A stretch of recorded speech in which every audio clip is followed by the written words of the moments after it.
ನೀವೆಲ್ಲರೂ ದಯವಿಟ್ಟು ಹೇಳ್ತೀನಿ, ನೀವೆಲ್ಲರೂ ಇಂತ 3 ವರ್ಷ ಇಲ್ಲ ಇದೆ ರಾಜಕಾರಣ, ನಾ 3 ವರ್ಷ ಆದ್ಮ್ಯಾಗ ಇನ್ನೊಂದು ವರ್ಷ ಇದ್ದಾಗ ನೀರು ಬಿಡಿಸ್ತೀವಿ ಅಂತ ಹೇಳ್ತಾರ. ಹೇಳಕ್ ನಾಚಿಕ್ ಬರ್ತೇನ್ರಿ? ದಿನ ನನ್ನ ಮನೆಯಲ್ಲಿ ಅನ್ನ ತಿಂದ್ರೆ ಬೇರೆ ತಿಂದ್ರೆ ಸಗಣಿಗಿಲ್ಲ ತಿಂದ್ರೆ ನೀವೆಲ್ಲ ಮನೆಯಲ್ಲಿ. ಹಾಗಾಗಿ ನೀವೆಲ್ಲರೂ ನಾವು ಕೂಡ ಎಲ್ಲ ಹೋರಾಟಗಾರಾಗ್ಲಿ ರೈತರಾಗ್ಲಿ ನಾವು ಆಯ್ಕೆ ಮಾಡ್ಬೇಕಾದ್ರೆ ಬಹಳ ಯೋಚನೆ ಮಾಡಿ ಬಹಳ ನಮ್ಮ ಓಟನ್ನು ಬಹಳ ಯೋಚನೆ ಮಾಡಿ ಹಾಕಂತದ ಪ್ರಜ್ಞೆನ ಕೊಡ್ಬೇಕು. ಇಂತ ರಾಜಕಾರಣದವ್ರು ಮಾತಾಡ್ತಾರಲ್ಲ ಅಂತ ರಾಜಕಾರಣದವ್ರಿಗೆ ಬಾಯಿ ಮುಚ್ಚಬೇಕಂತಂದ್ರ ನಾವು ಯಾರನ್ನ ಆಯ್ಕೆ ಮಾಡ್ಬೇಕು ಅನ್ನೋದು ಬಹಳ ಪ್ರಜ್ಞೆಯಿಂದ ಆಯ್ಕೆ ಮಾಡಂತದ ಆಗ್ಬೇಕು. ರೈತರ ಬಗ್ಗೆ ಕೇವಲ ಆಗಿ ಮಾತಾಡ್ತ ರಾಜಕಾರಣದವ್ರಿಗೆ ಬರುವಂತ ದಿನಗಳಲ್ಲಿ ಇನ್ನ ಏನು 3 ವರ್ಷ ಅಂತ ಹೇಳಿದಾರಲ್ಲ, ಆ ದಿನದಲ್ಲಿ ನಾವು ಕೂಡ ಉತ್ತರ ಕೊಡ್ತೀವಿ.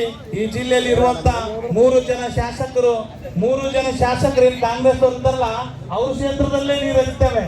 ಒಬ್ರು ಕೂಡ ನೀರು ಬಿಡ್ರಿ ಅಂತ ಹೇಳಕ್ ರೆಡಿ ಇಲ್ಲ. ಒಬ್ರನ್ನ ಸುಮ್ಮನೆ ಕಾಟಾಚಾರಕ್ಕೆ ಹೋಗಿ ಸಿಎಂ ಭೇಟಿ ಆಗ್ತಾರೆ, ಅದೇ ಭೇಟಿಯಾಗಿ ಒಂದು ಮನೆ ಕೊಟ್ಟಿದ್ವಿ ಆಯ್ತು ಅಂತಾರೆ. ಆದ್ರೆ ಅಲ್ಲಿ ಹೋಗಿ ಸಿಎಂ ಮನೆ ಮುಂದೆ ಧರಣಿ ಕುದುರ್ತೀವಿ, ನೀರು ಬಿಡಿಸ್ತೀವಿ ಅಂತ ಅನ್ನೋ ಒಬ್ರು ಮಾತಾಡಕ್ ರೆಡಿ ಇಲ್ಲ. ಜಿಲ್ಲಾ ಉಸ್ತುವಾರಿ ಶಾಪುರ್ ಸೀಮಿತ ಆಗಿದ್ರೆ, ಸುರ್ಪುರ್ MLA ಸುರ್ಪುರ್ ಸೀಮಿತ ಆಗಿದ್ರೆ, ಆ ಕಡೆ ಯಾದಗಿರಿ MLA ಅಂತಂದ್ರೆ ಅವ್ನು ಹೊಳಿನೇ ದಾಟಲ್ಲ. ಅವ್ರು ಯಾದಗಿರಲ್ಲೇ ಇರ್ತಾರೆ, ಹೊಳಿ ದಾಟಿದ್ರೆ ನೀರು ಬರ್ತಾವ ಅಂತ ಗೊತ್ತದಿಲ್ಲ ಅಂತೀನಿ. ಸಂಗಮದಾಗ ನೀರು ಬರ್ತಾವ, ನಾವು ಹಂಗ ನೀರು ಬರ್ತಾವ ಗೊತ್ತಿದಲ್ಲ ಅಂತ ನನ್ಗೆ ಗೊತ್ತಿದೆ. ಅವ್ರಿಗೆ ಏನಾದ್ರೆ MLA ಏನ್ ಗೊತ್ತಿದೆ ಅಂತಂದ್ರೆ ಯಾವ್ದು ಕಾಮಗಾರಿ ನಡೀತದ, ಎಷ್ಟು ಪರ್ಸೆಂಟೇಜ್ ಬರ್ತದ, 10 ಕೊಡ್ತೆ 15 ಕೊಡ್ತೆ ಅಂತ ಲೆಕ್ಕಾಚಾರದಾಗಿದ್ದಾರೆ ಹೊರತು ರೈತರಿಗೆ ನೀರು ಬಿಡಿಸಂತ ಪ್ರಜ್ಞೆ ಅವ್ರ ಹತ್ರ ಇಲ್ಲ ಈ ಜಿಲ್ಲೆಯಲ್ಲಿ. ಅದಕ್ಕಾಗಿ ರಾಜಕಾರಣದವರಿಗೆ ಅಂತ ವ್ಯಕ್ತಿಗಳಿಗೆ ನಾವು ಬರುವಂತ ದಿನಗಳಲ್ಲಿ ಸಮಯದಲ್ಲಿ ಯಾರನ್ನು ಆಯ್ಕೆ ಮಾಡ್ಬೇಕನ್ನಂತದ ಮಾಡಬೇಕಾಗಿದೆ. ನಾವು ಎಲ್ಲ ಇವತ್ತೇನು ಅನ್ಯಾಯ ಆಗ್ತಿದೆ ಸೇರಿದಂತ ಎಲ್ಲ ರೈತರು ನೀವೆಲ್ಲರೂ ಇನ್ಮುಂದಿನಿಂದ ಹೋರಾಟಕ್ಕ ಸ್ವಯಂ ಹೆಚ್ಚಿಗೆ ತಗೊಂಡ ಕೆಲಸ ಆಗ್ಬೇಕು. ಇನ್ನು ಕಾಲಬೇಕು ಉಳ್ಕೋಕ್ ಹೋಗ್ಬೇಡ್ರಿ.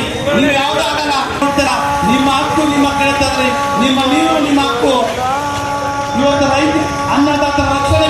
ಮಹಿಳಾ ಭಾಗದವರೇ, ಇವತ್ತು ನಾವೆಲ್ಲರೂ ಈಗಾಗಲೇ 26ನೇ ತಾರೀಕು ಬಹಳ ದೊಡ್ಡ ಪ್ರಮಾಣದಲ್ಲಿ ಹೋರಾಟವನ್ನು ಟ್ರ್ಯಾಕ್ಟರ್ಗಳ ತಗೊಂಡು ಹೋಗುವ ಮೂಲಕ.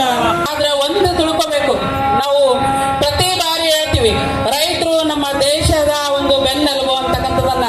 ಆದ್ರೆ ಇವತ್ತು ಆ ಬೆನ್ನೆಲುಬನ್ನು ಏನು ಈ ಧೋರಣೆ ಅದ, ಅವರ ಬೆನ್ನೆಲುಬು ಮುರಿದ ವ್ಯಕ್ತಿ ಹೆಂಗಾಗ್ತಾನಂದ್ರೆ ನೀವು ಕೂಡ ಹಂಗಾಗ್ತೀರಂತ ಈ ಸಂದರ್ಭದಲ್ಲಿ ಹೇಳಕ್ ಇಷ್ಟಪಡ್ತೀನಿ.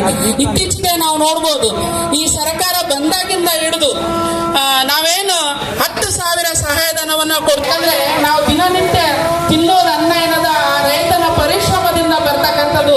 ಆ ತಿನ್ನುವಾಗಾದ್ರೂ ಅನ್ನದ ನೋಡಿದಾಗಾದ್ರೂ ಕೂಡ